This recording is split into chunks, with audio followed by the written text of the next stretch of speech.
சுத்தி இப்படி வச்சுக்கிட்டு அதுக்குள்ள நம்ம மூச்சு விடுறது.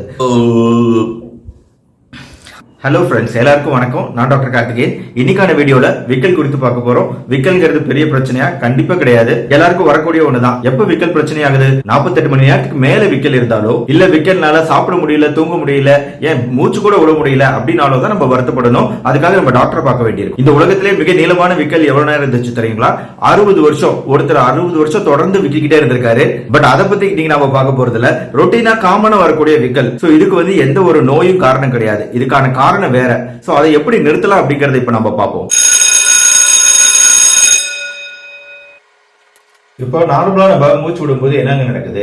நார்மலா மூக்கு வழியா நம்ம மூச்சு இழுக்கிறோம். மூச்சை இழுக்கும் போது அந்த காற்று நேரா உள்ள வருது. அந்த காற்றுல ஆக்சிஜன் இருக்கு. ஆக்சிஜன் இந்த நுரையீரலுக்குள்ள போய் ஆக்சிஜன் உள்ள போகுது. வேஸ்ட் ப்ராடக்டா கார்பன் டை ஆக்சைடு வெளியே வருது. அந்த கார்பன் டை ஆக்சைடு மறுபடியும் இந்த நுரையீரல் வழியா வெளியேறி இந்த விண்டு பைப்புன்னு சொல்லக்கூடிய நுரையீரல் குழாய் மூலமா வெளியேறுது. மூக்கு வழியா வெளியேறுது. சோ இங்க வெறும் மூக்கு வாயு மட்டும்தான் காற்றை உள்ள இழுக்கிறதுக்கும் வெளியே தள்ளுறதுக்கும் இருக்குன்னு நினைச்சீங்கன்னா அது மிகப்பெரிய தப்பு. ஏன்னா நம்ம உடம்புல டயப்ரம் அப்படிங்கிற ஒரு மிகப்பெரிய மசில் இருக்குங்க. இந்த மாதிரி ஒரு பெரிய மசில் நம்மளோட வயிற்று பகுதியும் நுரையீரலையும் பிரிக்கக்கூடிய ஒரு மிகப்பெரிய தசைனா அது இந்த டயப்ரம் தான். இந்த டயப்ரமோட வேலை என்ன தெரியுங்களா? நம்ம மூச்சை உள்ள இருக்கும் போது இந்த டயப்ரம் கீழே அப்படியே இறங்கும் தசை. அதே மாதிரி நம்ம மூச்சை வெளியே விடும் போது இந்த டயப்ரம் அப்படியே மேலே ஏறும். சோ இதுதான் இந்த டயப்ரமோட வேலை. ஆனா இந்த டயப்ரம்ங்கிறது நார்மலான நேரத்துல நார்மலா தான் செயல்பட்டு இருக்கும். ஆனா சில சமயம் இந்த தசை சுருங்கி விரியலாம். எப்படி கண்டைக்கால் வலின்னு சொல்லிட்டு அந்த தசைகள் சுருக்கி சுருக்கி நம்மளுக்கு வலி ஏற்படுதோ, அதே மாதிரி இது டயப்ரம்ல ஏற்படக்கூடிய ஒரு விதமான தசை பிடிப்பு. இந்த டயப்ரம்ங்கிறது திடீர்னு டக்குன்னு அப்படின்னு சொல்லிட்டு அது கண்ட்ராக்ட் ஆகும். அப்படி கண்ட்ராக்ட் ஆகும்போது என்ன ஆகுது? அது சுருங்குது. அப்படி சுருங்கும் போது என்ன ஆகும்? அது கீழே போகுது. அப்படி கீழே போகும்போது என்ன ஆகும்? டக்குன்னு காத்து உள்ள இழுக்கும். அப்படி காற்று உள்ள வரும்போது நுரையீரலுக்குள்ள வந்துட்டா பரவாயில்ல, அப்படி வேகமா உள்ள வரக்கூடிய காற்று இந்த இடத்துலயே தடைப்படும். ஏன் அந்த இடத்துல தடைப்படுதுன்னா, அந்த இடத்துல வோக்கல் கார்டு அப்படின்னு சொல்லிட்டு நான் பேசிட்டு இருக்கேன் இல்லையா? நான் பேசுறதுக்கு காரணம் வோக்கல் கார்டு அப்படிங்கிற ஒரு தசை. அந்த தசை இந்த இடத்துல இருக்குங்க. அந்த தசை டக்குன்னு சுருக்கி உள்ள வேகமா வரக்கூடிய காத்து அந்த இடத்துல தடுத்து நிறுத்துது அப்படிங்கிறோம். ஏன்னா வேகமா உள்ள இருக்கக்கூடிய காற்று கரெக்டா இந்த வோக்கல் கார்டு இந்த இடத்துல தடுத்து நிறுத்திடுது. சோ இப்படி தடுத்து நிறுத்துறதுனால நம்மளுக்கு ஏற்படக்கூடியதான் விக்கல். சோ அப்ப உங்களுக்கு ஒரு கேள்வி வரும், எதனால இந்த தசை சுருங்குது? இந்த தசை சுருங்கி எதுக்கு அப்படி இழுக்குது காத்த? சோ இதுல தான் காரணங்கள்ங்க. முதல்ல சாப்பாடு அதிகமா சாப்பிட்டுட்டோம், ஓவர் ஈட்டிங் இருந்துச்சுன்னா சாப்பாடு இரிட்டேட் பண்ணலாம். அடுத்து மது அதிகமா குடிச்சிருக்கோம் அப்படின்னா மது இந்த டயப்ரம் கண்ட்ராக்ட் பண்ணலாம்.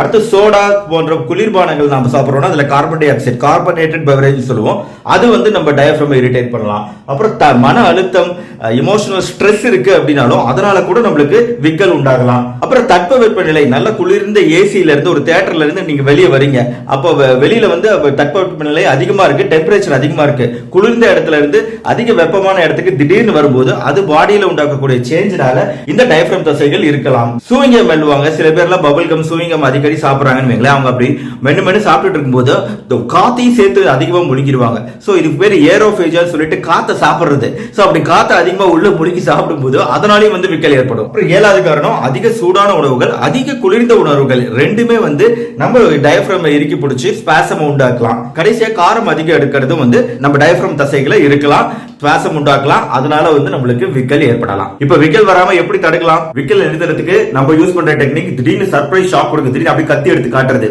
அப்படின்னு பயந்து அந்த நேரத்துல விக்கல் நின்றுடும் நினைச்சீங்கன்னா ஐம் சாரி, அந்த கரெக்டான டெக்னிக் கிடையாது. முக்காவாசி நேரம் அது ஒர்க் அவுட் ஆகுறது கிடையாது. எது அருமையா ஒர்க் அவுட் ஆகும்னா இந்த ஃபர்ஸ்ட் டெக்னிக், இந்த ஃபர்ஸ்ட் 2 டெக்னிக்லும் நல்லாவே ஒர்க் அவுட் ஆகும். அதாவது ஹோல்டிங் யுவர் பிரெத், நம்ம மூச்சை தம் பிடிச்சி நிறுத்தி அதுக்கப்புறம் விடுறது. இல்லனா நம்ம பேப்பர் பேக் மாதிரி ஒரு பேக் வச்சுக்கிட்டு அந்த பேப்பர் பேக்கை நம்ம வாயை சுத்தி இப்படி வச்சுக்கிட்டு அதுக்குள்ள நம்ம மூச்சு விடுறது. சோ இது ரெண்டும் பண்ணும்போது என்ன ஆகுதுன்னு கேட்டீங்கன்னா, நான் இந்த நுரையீரலை காமிச்சேன் இல்லையா, கார்பன் டை ஆக்சைடு, இந்த கார்பன் டை ஆக்சைடு திருப்பி திருப்பி நம்ம சுவாசிக்கிறோம்.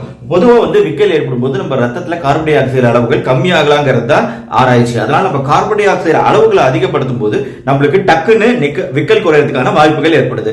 சோ நம்ம அந்த பேப்பர் பேக்குள்ளேயே திருப்பி திருப்பி மூச்சு விடும்போது என்ன ஆகுது? நம்ம வெளியே விடக்கூடிய மூச்சு அப்படிங்கிறது கார்பன் டை ஆக்சைடு. அந்த கார்பன் டை ஆக்சைடு அந்த பேக்குள்ளாவே இருக்கு.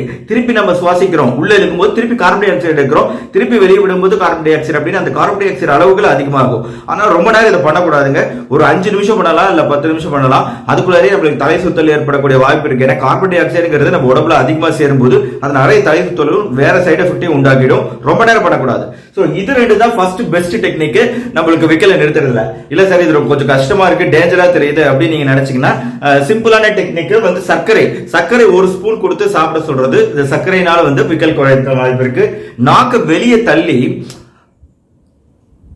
மெயின்டைன் பண்ணணும். நாக்கு வெளியே தள்ளி அது தள்ளிய நிலையில மெயின்டைன் பண்ணும்போது என்ன ஆகுதுன்னா நம்ம வந்து இந்த டயப்ரம் தசைகளுக்கு ஒரு சிக்னல் கொடுக்கிறோம், ஸ்டாப் பண்ணுங்க, இப்படி கண்ட்ராக்ட் ஆகாதீங்க அப்படிங்கிற சிக்னல் கொடுக்கிறோம். அஞ்சாவது டெக்னிக் என்னன்னா நாமளே வந்து ஏப்ப விடுறது. நாமளே வாலண்டரியா நம்மளுக்கு ஏப்ப வரலைனாலும் அப்படின்னு ஏப்ப விடுறது. அடுத்து ஆறாவது டெக்னிக் முட்டிக்கால் வந்து நம்ம நெஞ்சோட அழுத்திய நிலையில இப்படி முட்டிக்கால நம்ம நெஞ்சோட அழுத்திய நிலையில குத்துக்கால் போட்டு இப்படி உட்கார்ந்து இருக்கிறோம் அப்படின்னா அந்த நிலையில என்ன ஆகுதுன்னா இந்த டயப்ரம் தசைகள் இருக்கு பாத்தீங்களா, இது ரிலாக்ஸ் ஆகுது. அப்படி ரிலாக்ஸ் ஆகும்போது நம்மளுக்கு விக்கல் குறையறதுக்கான வாய்ப்புகள் ஏற்படுது. அடுத்து ஏழாவது டெக்னிக் வல்சால்வா மெனுவர் சொல்லுவோம்.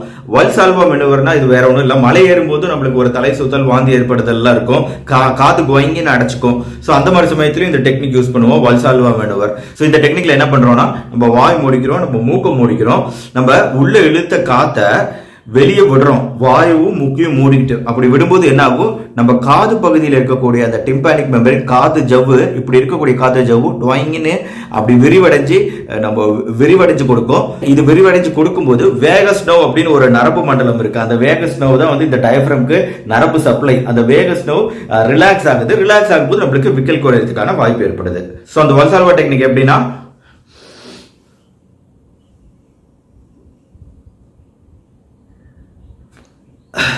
அப்பா உள்ளார ஏகப்பட்ட அடைப்பு இருந்திருக்கும் போல, எனக்கே கொயின்னு ஒரு சத்தம் கேட்டுச்சு.